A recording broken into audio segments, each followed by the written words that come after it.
Hi there, Namaste, Kamcho. This is Ketan Gajjar from the very Apnu, Ahmedabad. Welcome to the Recruitment Curry podcast. Mike, hi. Thanks for coming on the Recruitment Curry podcast. It's an honor to have obviously somebody from the UK, especially when it's obviously there's a heat wave, and then out here it's raining heavily. It's monsoon, so it's completely different weather. But I think it's good to have you on the podcast. Thank you for inviting me. Pleasure to be here. Oh, I'm sure they don't really want to know much about me. I'll in like 30 seconds. So I've grown and sold two recruitment businesses, one in the 90s and one in the noughties. First one was 40 million quid when I sold it. The second one was 24 million. But interestingly, they made the same amount of EBIT profit at the time. First one was bought by an American company called Modis. Second one was bought by an English company called Harvey Nash. Both of those businesses were built on a factory model, really, so not a 360 model.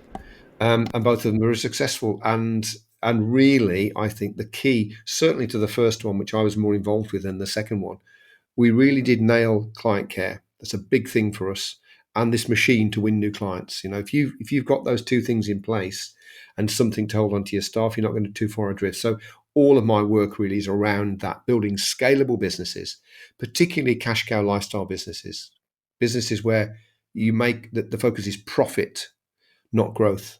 I mean, obviously the two go hand in hand, but growth is expensive and can burn your profit away. Whereas if you go for profit, that's what you want really. And then a lifestyle alongside it, so you're not burning out. So everything that we do, the programs that we run, the coaching that we do, the show that we do, if people want to check us out, Thursdays, 12:30 Greenwich Mean Time on LinkedIn, there we are. And anyone can connect with me on LinkedIn. I don't sell to you, just so you know.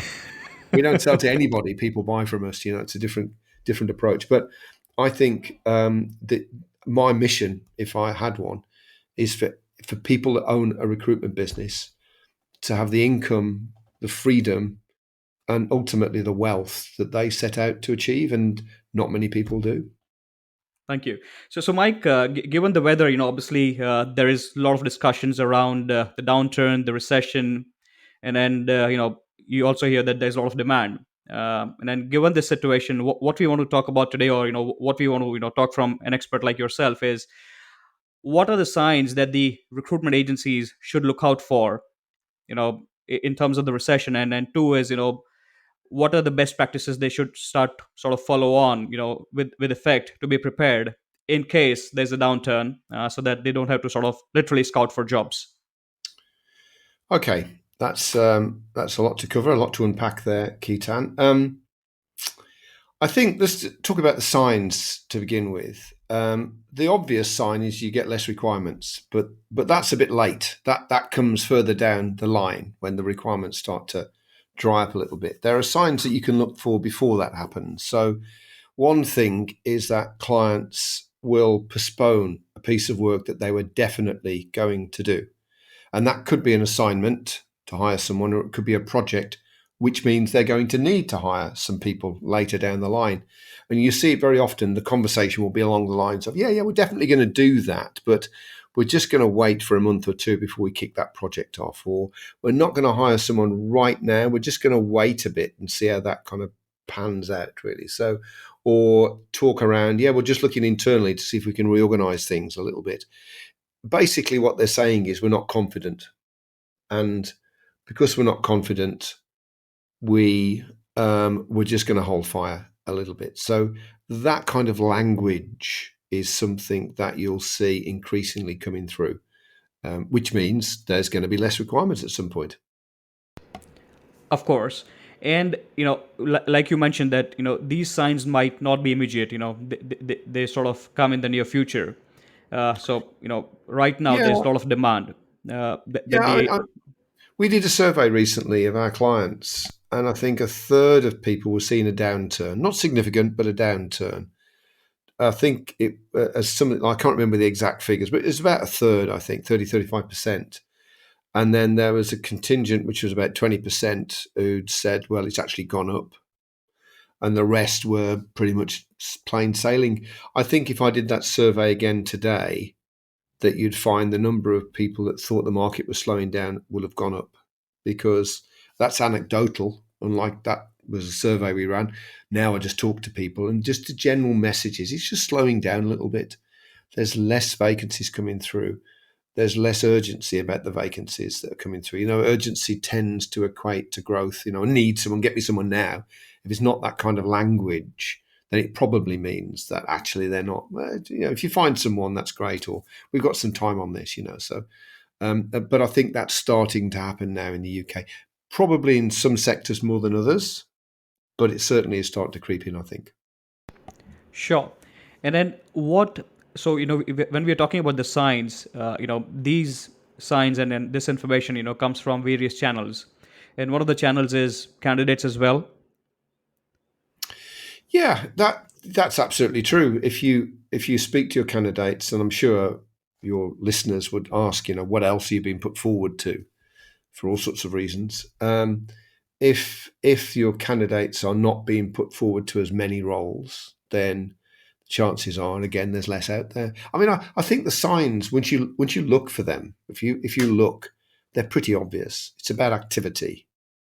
It's about even down to the number of jobs you see advertised, although quite often that's just a habit. People put stuff on there that's not really real anyway. So you can't necessarily equate the number of adverts to the number of real roles that are out there. But certainly conversations and dialogues with your clients and with your candidates are going to give you that indication. I think interestingly, if you assume that there is going to be a downturn, which is the safe planning thing, what do they say? It's hope for the best, but plan for the worst, and make the most of whatever you get.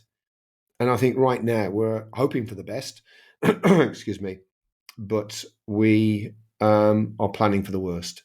And the sooner that you start to take action, the better. Excuse me. Sure, sure. So, what actions would you recommend?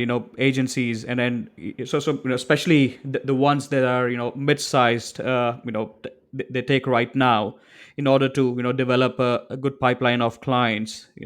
In the next three Okay, to well, six months. I'll take it back a step before that, because one of the things that often suffers when the economy is buzzing and there's vacancies all over the place is client care. So client care is really defined as what you do with a client when there's no work.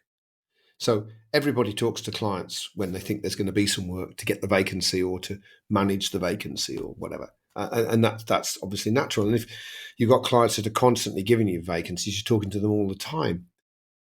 But what happens when there's no activity?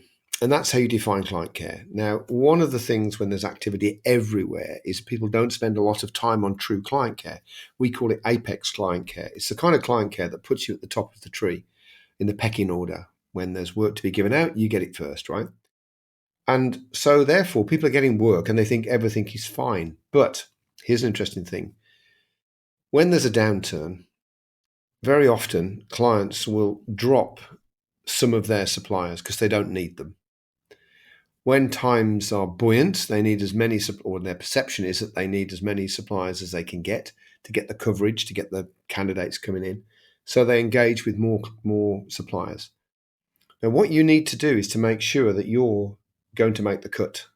So when the clients just stop giving out vacancies to their second tier, let's call it that doesn't affect you because you're in the first tier.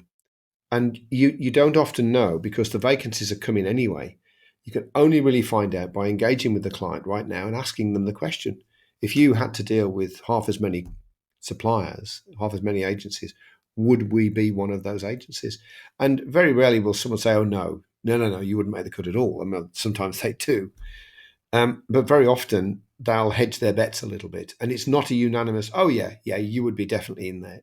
If it's not that, then the chances are you're not going to make the cut, and it's a bit late to realise that when the cut has happened. You can't really recover from it. And that's why quite often in downturn, and this is the sixth recession I've worked through, and the fourth as a recruitment company owner, so quite a few. And you think everything's going well because you're getting the vacancies. Excuse me. You think everything's going well because you're getting the vacancies, but it isn't. They're dealing with you because they kind of have to. They just want the CVs. Give them the choice, they won't. So reach out now Give your customers a voice right now. Find out what you're doing well. Find out how you could improve. Find out whether you're above the cut. Find out whether you are an apex supplier, or even, in that primary list of suppliers that they'd always go to, regardless of the state of the market. Because if you're not, you've still got time to put that right. So the question is, well, what can I do to put myself Correct. into that position? It's too late when the downturn comes. You're not going to recover it then. But you can do that now. And I think everyone should. VOTC, voice of the customer, very important. Sure, sure. So it's again, not just the service, but also the relationship building part, and the rapport building. Takes a big pie of Everything, sustaining the yeah, client. everything. Yeah, because there was a survey done by the Bain Group, a big American survey, right? And they went out. This wasn't recruitment, but I've seen it in recruitment terms as well. They went out to 360 accountants, right? And they asked the accountants, well, okay, so how many of you provide an exceptional service to your clients? And I think it was like 82% or something said, yeah, we do. Then they went out to the clients of these accountants and asked the same question. Well, okay, how many of you get an exceptional service? And I'll ask you to take a guess on the number of clients that said, yes, we do. And I'll give you a clue. It's got an 8 in it, Keaton. I don't know whether you can guess. Uh, No, 50%, 8, 8. 8%, 8%, Wow. 8. And I've seen a similar survey with the Rothschild Group. Again, it was the same kind of numbers. Now, interestingly, when they went in the same survey, when they reached out to these accountants, says, well, why do you think people swap from one accountant to another then? That what they gave as 1 and 2 was technical ability and cost. They were something like 7th and 8th in the list when they went out to the clients. Number one, 67% of people said they would swap agencies because they weren't being treated properly. And there's, again, a lot of data that supports that. It's not necessarily how well you do the job, it's how you make people feel. Is it convenient for them? Is it a pleasure to deal with you? Do they trust you? Do they rely upon you? Is the stuff that you give them good quality stuff? Not just do you manage to put a bum on a seat. Despite everything else, you manage to find somebody. Yeah, if you don't find people, if you don't find candidates, well, obviously you're not going to make the cut. But if you are finding candidates, but the experience for the client isn't a good one, then there's a very good chance that they'll stop dealing with you, because that's the deal. So you have the chance now to go out to the marketplace and just simply have the conversation. I want to come and see how we're doing, basically. I just want to know what you think of us and our ability to help you find people, what the experience of dealing with us is like, and would we make the cut if you had to use half as many suppliers? Why not? What's the worst that can happen? And I'll tell you why people don't do it. Because they're afraid of the answer. They're afraid that the answer will not be positive, so they'd rather not know. Talk Yeah. about shoving your head into the sand. I mean, my goodness. You find out now, and if there's a problem, fix it, because then you stand a much better chance of surviving if there's a downturn. In all of my businesses, we've never really suffered from downturns because we were very hot on client care, and it makes such a difference.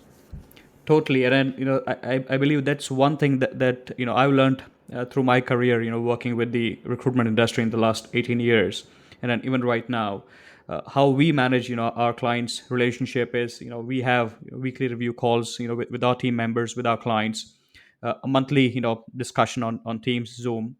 I spend at least a couple of weeks every quarter meeting every client, seeing them face to face, talking about good, bad, ugly, all of it. What's going on gone in the quarter, and then this is precisely to make sure that you know we understand what the client feels like, not just from the service perspective, but also from uh, the rapport and the dealings perspective. That, okay, fine, how are they finding our team members? When they talk to the managers here, how's the response like?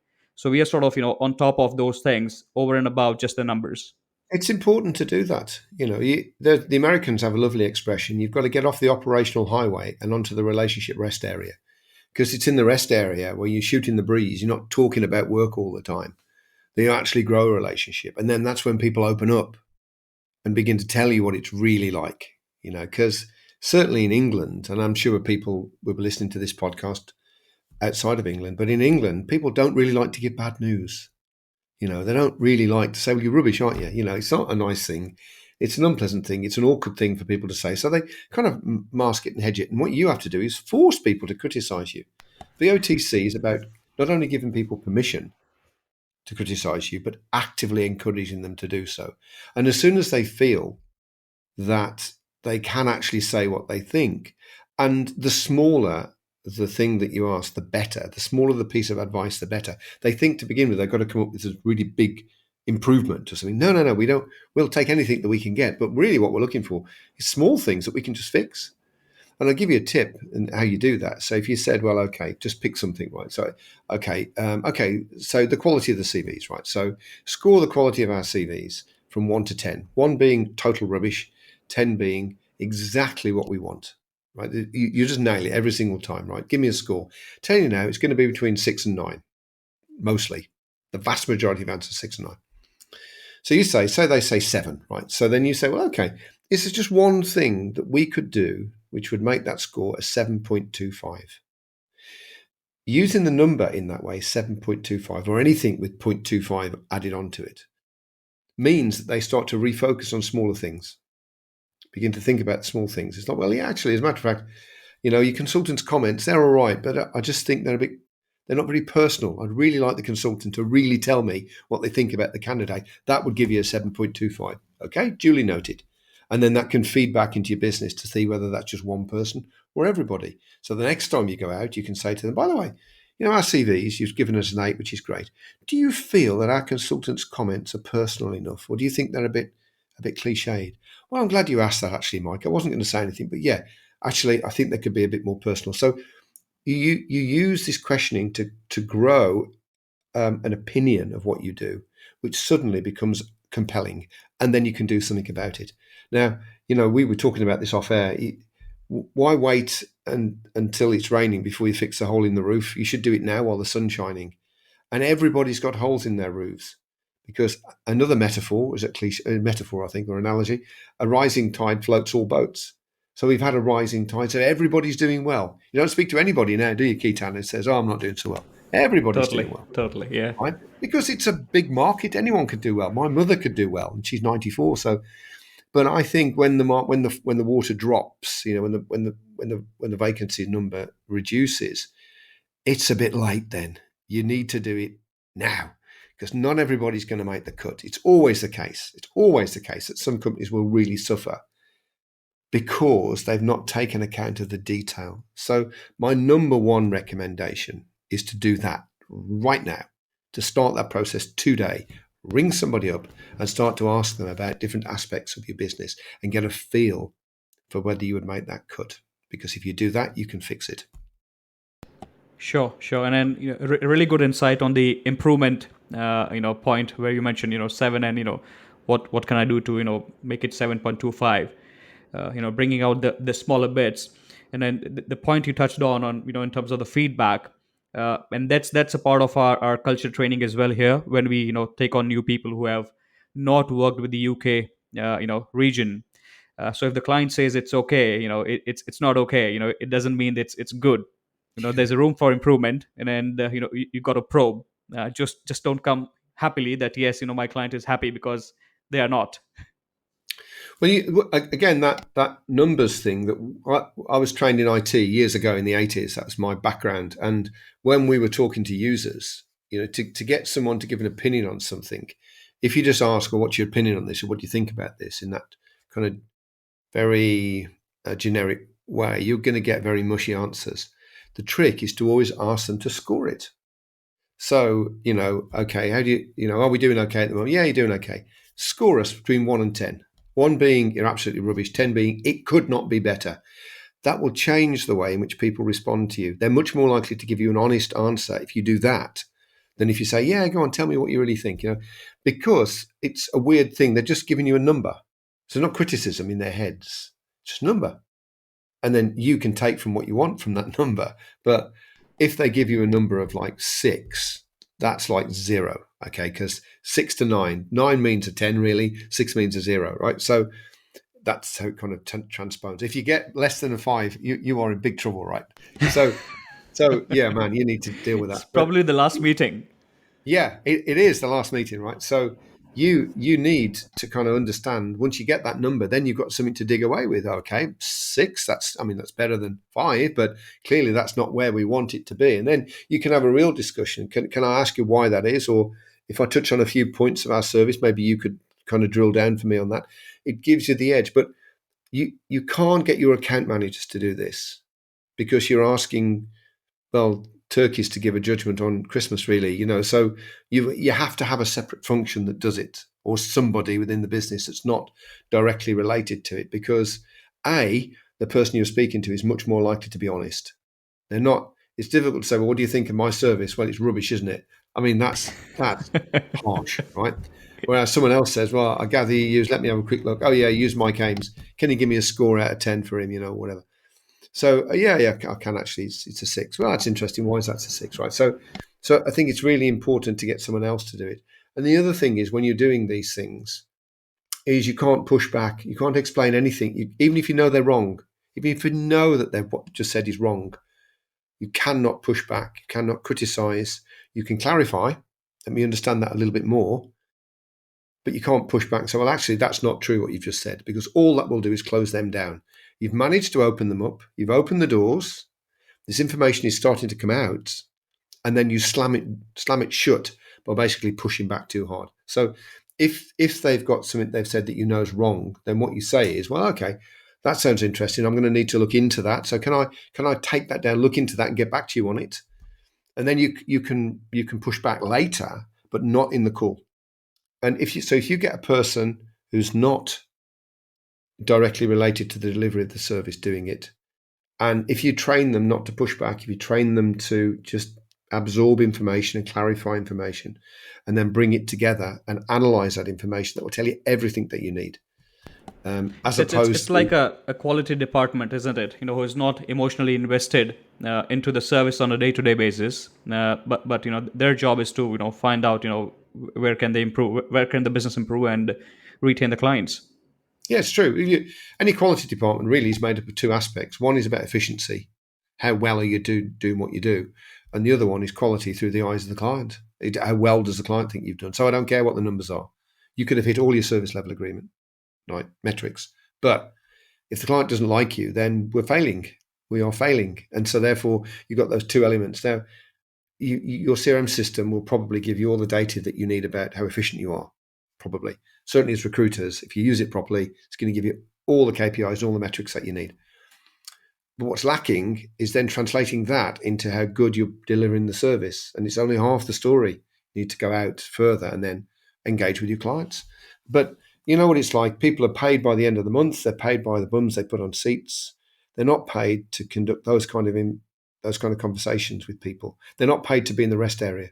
They're paid to be on the operational highway because that's where the money comes from. And that is Yeah. such a short-sighted decision, really, in my book. And then because it's intangible in a way, does not reflect on your balance sheet, and then which is why it's not on top of the priority, because you can't see it until you lose the client, or the number comes down from 100 vacancies to, let's say, 50, and then all of a sudden you're wondering that what really happened.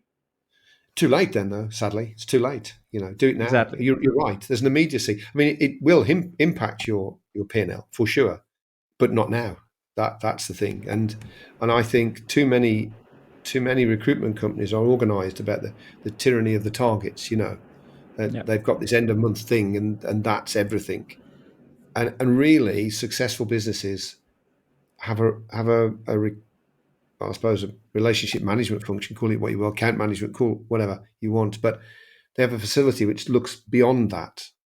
The vision is much further out. It's months, maybe even years out, that they want to keep this relationship going and gradually edge out all the other competitors, not only by being good at putting a bum on a seat, but also being a pleasure to deal with until they become the apex supplier.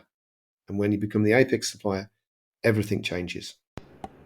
Totally, totally. So Mike, moving on from client care, what about new business development? Yes. What tips?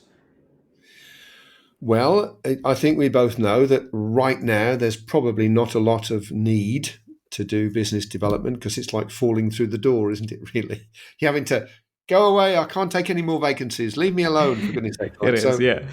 I know. And I think that that's probably started to slow down a little bit. I think most people who are listening to this have probably recognized that's not as prominent as it was. Once again, it's better to start that process now. It's, relationships. It depends. If you're vacancy scraping, well, that's okay because you can just go to the market and scrape vacancies when you need it. I don't think that's the way to grow a scalable business, quite frankly. I think it's about building relationships because the vacancies will come to you from the relationships if you've built those relationships. And that takes time. It takes time to build rapport and trust and affinity, to build confidence that you can do a good job, that you would work in the way that they want to work. You've got shared values, yada, yada, yada. Right. So the sooner that you start that now, the better. We've started to talk a lot about it on my show, and we've started to write about it more and more because I think it's an important thing just to begin that process of building up your pipeline of relationships, getting them ready so that at some point in the future, probably when you need them, the vacancies will come. But it's really difficult to win new clients in a flat market. We all know that. It's a bit late. So get that underway right now is my advice. 100%. Sure. So especially for newbies, who are so right now, everybody's mostly focused on delivery, and very shortly, like you mentioned, that companies will have to be prepared to develop new business. So when they're putting on new heads, or new sales professionals to conduct new business development, what tips would you have for them? Okay, well, I'm not a big 360 fan, as anybody that's listened to any of my content will know. I don't believe in the 360 model at all for various reasons, which I'm not going to go into now. But whoever does new business development, whether that's their job or whether part of their job, it starts with a clear understanding of what an ideal client profile looks like, which you can do now. So define the client itself, the company, the organization, and the decision maker, the entry point, the persona of that person.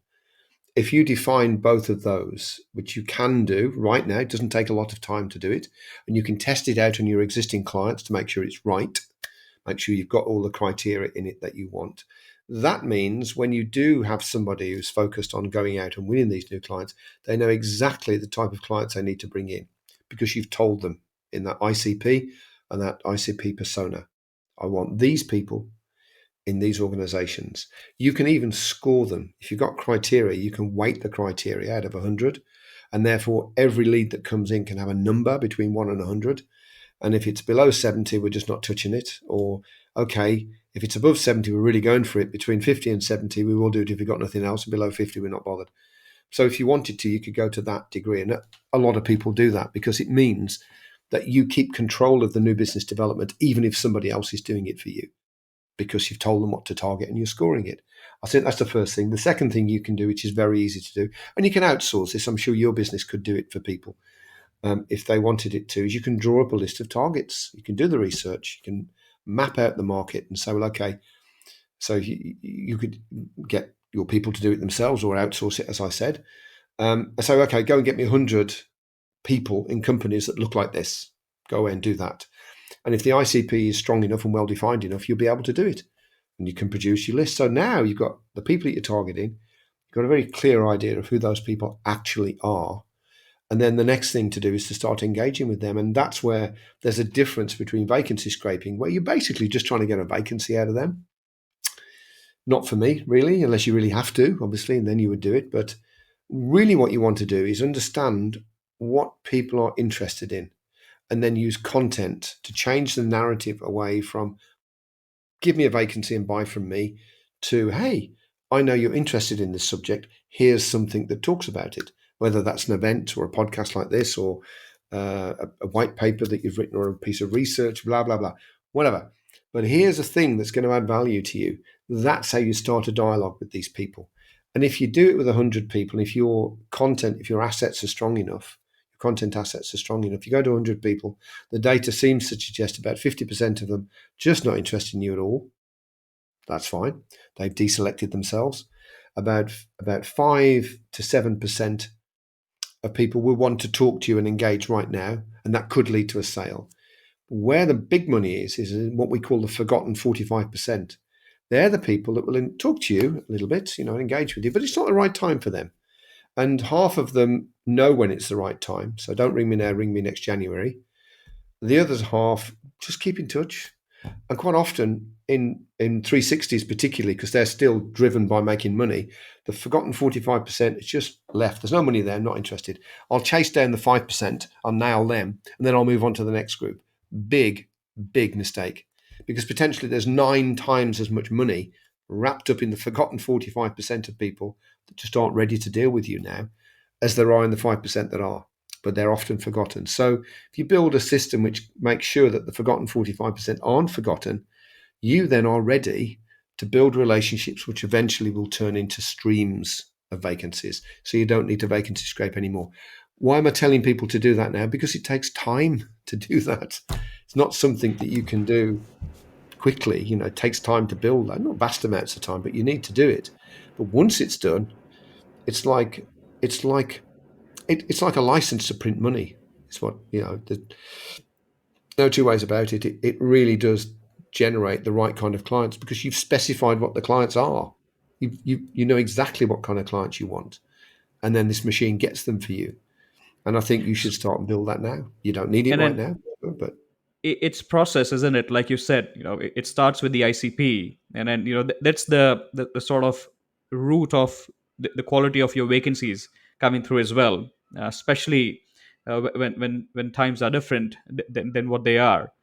And then yeah. two is persuasion and patience, because those 45% is more about having a fine balance of how far you go in terms of following up, and then how long do you wait. Well, you use content. If you use content, the frequency doesn't matter so much.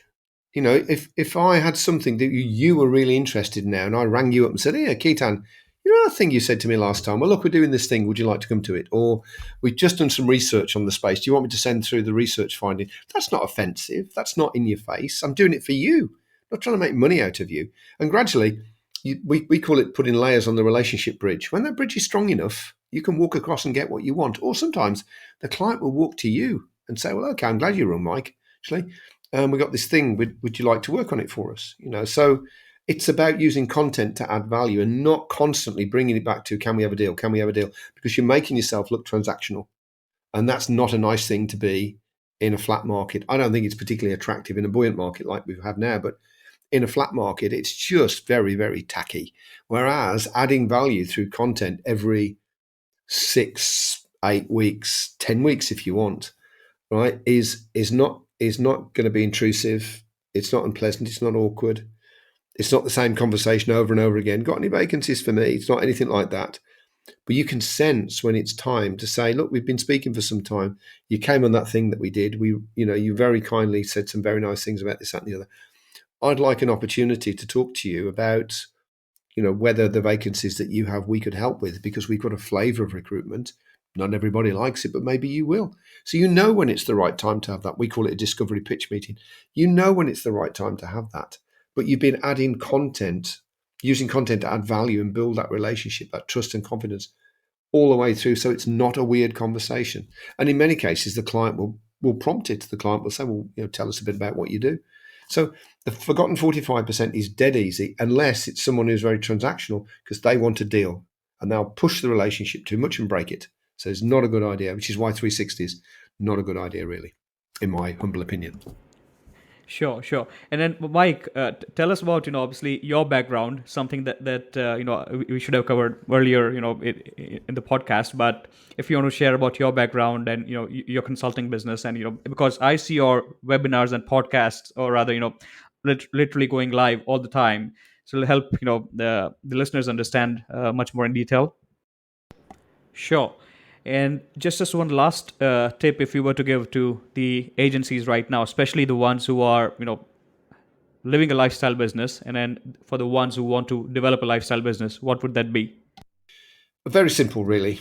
You need to define what you want your business to do for you. The business should work hard for you, not the other way around. Too many people work really hard for their business, a slave to the business, really. Shouldn't be that way around. And the beginning is, what income do you want to earn? Not like, "Oh, yeah, I want to earn £1 million, but wherever you are now, what income would give you the kind of lifestyle that you want? So you could travel where you wanted, have the house that you wanted. How much? There's a number, right? Second thing is, what does freedom look like to you? Now, freedom is doing what you want, when you want, with whom you want, as long as you want and where you want. That's freedom. And that works in terms of what you want to do outside your business. How much time do you want off to go and do stuff with your family? And what you do inside your business. So if you're just doing the stuff that you like, that you're good at, and has the biggest impact in your business, you'll be happy. So what does that look like? Because what you're doing is beginning to put down a target to achieve. And then the last thing is wealth. What's your magic number? How much money do you need invested somewhere to be able to say, do you know what? I've had enough. I don't care whether I sell the business or not. I've got enough now to retire. You need to know that number. My advice on that is, if anybody wants, we've got a little magic number generator, which I'll send to you. If you ask me on LinkedIn, it's just a Yeah, PDF, you can work it out. But really what you should do is go to your IFA, your financial advisor, and get him or her to do a lifetime cash flow for you. And that will give you a precise number for the point that you want to retire. And then all you need to do is build it. Now, once you have those three things, you can then design a business to deliver it. It's not difficult to do. Just scale it up from what you have now. If you're making £300,000 now and you've got to make 600, well, double everything. You know, it's probably not accurate, but it's better than nothing. And that gives you something to aim at. Then you can build a plan to build it. So it's not that difficult at all, really, in the great scheme of things. But sure. those people that are just building the business, I'll just make it bigger next year. It's like, well, okay, really? I mean, is that how it works? No. Target first and then go for it. Of course, sure. So Mike, thanks very much for your valuable insights on client care, new business development, and of course snapshot on the lifestyle business. I will obviously share this podcast and look forward to golden nuggets from you, from your shows later on as well. But thanks for coming on the show, the Recruitment Curry. It was an absolute pleasure. Thank you for having me on, Keita. Thank you. Thanks, Mike.